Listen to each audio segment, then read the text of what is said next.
പൈസ എറിഞ്ഞോട് തോറ്റല്ലേ? ഞാൻ എന്നോട് പറഞ്ഞല്ലേ ആ സോഫാറ ചിഹ്നത്തിൽ നിക്കണ്ടെന്ന്. സോഫാറിന്റെ ചിഹ്നം കൊണ്ട് തോറ്റതല്ല ഹംസ. ഇന്റെ പൈസ വാങ്ങിയിട്ട് എനിക്ക് വോട്ട് ചെയ്യാത്ത കുറെ നക്കിയാളുണ്ട് നമ്മുടെ നാട്ടില്. ഓലെ എല്ലാരും പെരീത്തെ സോഫ ഞാൻ കൊത്തി കീറും. ഞാൻ ആദ്യം ഔക്കുറിന്റെ പെരീത്തെ സോഫ കൊത്തി കീറും ഹംസ. ഈ ചക്ക അവിടെ നിന്നോട്ടെ. ഞാൻ സുലൈമാജിനോട് ഞാൻ കൊടുത്താണ് ഇറങ്ങാണ്ട് ഒലത്താൻ നിൽക്കണ്ട, വിറ്റിട്ട് കായ എന്നാ മതി. സോന്റെ കോടലിൽ നിന്ന് ഞാൻ എടുക്കുന്ന ദിവസമാണ്. തോറ്റ ബോംബെ വരും. എടാ ഔക്കുറിന് ചേറ്റേ എന്റെ പൈസ വാങ്ങിക്കാണ്ട് മറിച്ച് കുത്തിക്കാണ്ട് ചിരിച്ചേ. ആറ്റ വോട്ട് ചെയ്ത് വെളിച്ചപ്പെടാതെ കുത്തർക്കെ ആകെ എനിക്ക് ഒറ്റ ഓട്ടം കിട്ടി. എന്റെ കെട്ടോളം നടക്കാൻ എനിക്ക് ചെയ്തില്ല. നീ പോടാ നിന്റെ പെണ്ണിനെ.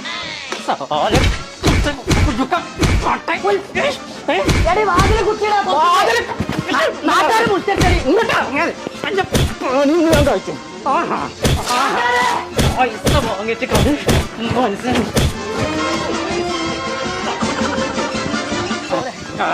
എടി ആ കുട്ടികളായിട്ട് മേക്ക കൂടെ പറഞ്ഞോ.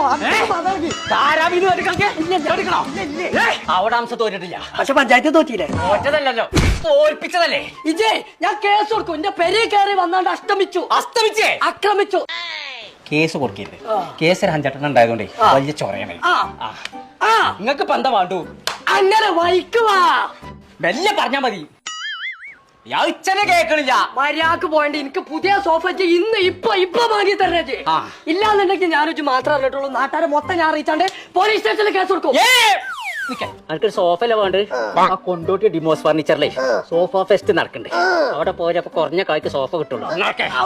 എനിക്ക് കാലോട്ട് വെച്ചാൽ വണ്ടി വിളിച്ചണം. വണ്ടി എന്തിനാ വിളിച്ചു? വണ്ടിയല്ലേ ഞാൻ കൊടുത്തോണ്ട് കേറാതില് എത്തിരില്ല. വണ്ടി ഒന്നും ചേരുന്നാണ്. ബോംബിലൊന്നും ഈ മാറാപ്പില്ലല്ലോ. പിടിച്ചിരുന്നോളി. 100-120 പോക്ക്.